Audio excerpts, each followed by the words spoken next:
दर मंगळवारीच सर्व मंत्री व विधिमंडळातील सर्व सदस्य यांची बैठक माननीय उपमुख्यमंत्री अजितदादा पवार साहेब घेत असतात। आज देखील तशा प्रकारची बैठक झाली।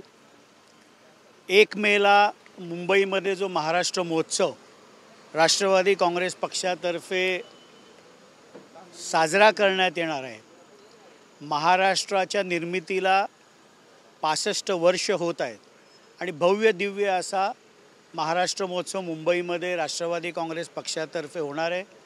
त्याचप्रमाणे सर्व रेव्हेन्यू डिव्हिजन्समध्ये म्हणजे नागपूर असेल, अमरावती असेल, छत्रपती संभाजीनगर असेल, पुणे असेल, नाशिक असेल, इथे देखील मे महिन्यामध्ये हा महाराष्ट्र उत्सव साजरा होणार आहे। याबद्दलची एक चर्चा झाली।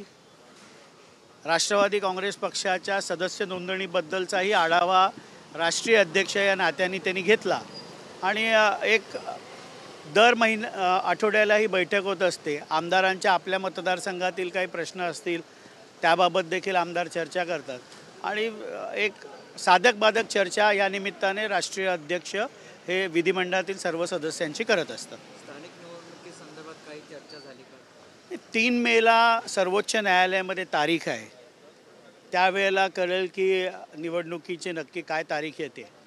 पण सध्या राष्ट्रवादी काँग्रेस पक्षाचा संपूर्ण फोकस हा सदस्य नोंदणी, घराघरापर्यंत राष्ट्रवादी काँग्रेस पक्ष पोचवणं, याच्यावर संघटनेवर अधिक चांगल्या पद्धतीने संघटना संपूर्ण महाराष्ट्राच्या 288 विधानसभांमध्ये कशा प्रकारे उभी करता येईल याच्यावर राष्ट्रवादी काँग्रेस पार्टीचा सध्या संघटनात्मक भर अधिक आहे।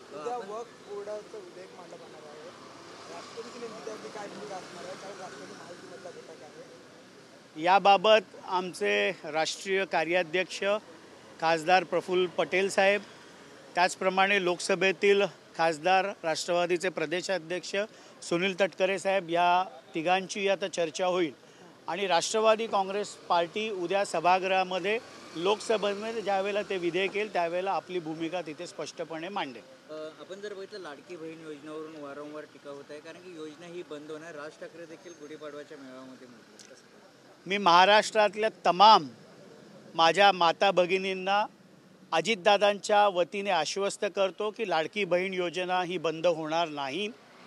दरमहा मिळत असलेले 1500 रुपये हे माझ्या महाराष्ट्रातील तमाम माता बहिणींना जे या मुख्यमंत्री लाडकी बहीण योजनेच्या लाभार्थी आहेत यांना मिळत राहतील, हे मी महाराष्ट्रातल्या सर्व माझ्या माता भगिनींना आश्वस्त करतो। आता असंही म्हणतायत की अजित पवार आधी म्हणजे महायुती आधी सरकार म्हणालं होतं की शेतकऱ्यांचं कर्ज माफ करू, मात्र आता अजित पवार हात वर करतात। यावेळेचा जो अर्थसंकल्प उपमुख्यमंत्री माननीय अजितदादा पवार साहेबांनी 25-26 महाराष्ट्राच्या विधानसभेमध्ये सादर केला, एक आर्थिक शिस्त आणण्याचा प्रयत्न या अर्थसंकल्पातून करण्यात आला। महाराष्ट्र विकासामध्ये अधिक गतीने पुढे जाईल यासाठी तो अर्थसंकल्प होता। अनेक अशा योजना शेतकऱ्यांना ज्यातून लाभ होतो हे महायुतीचं सरकार राबवत आहे। एकच योजना त्यातली जर मी सांगितली तर 7.5 HP खालती ज्यांच्याकडे पंप आहेत यांना वीज बिल अजिबात येत नाही। शासन जवळजवळ 15 ते 16 हजार कोटी वर्षाला ह्या शेतकऱ्यांचं बिल भरतं आणि वेळोवेळी ज्यावेळेला शेतकरी हा अडचणीत येतो त्यावेळेला महायुतीचं सरकार त्याच्या मदतीला धावून जातं। नुकताच केंद्राने देखील कांद्यावरची निर्यात बंदी जी होती ती उठवली आणि त्यामुळे केंद्रातील NDAचं सरकार असेल किंवा महाराष्ट्रातील सरकार असेल महायुतीचं, हे शेतकऱ्यांच्या बाजूनी आहे।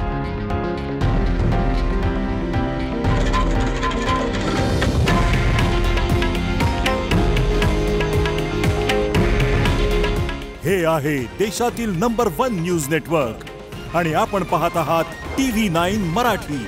काळजी तुमची, हित महाराष्ट्राचं।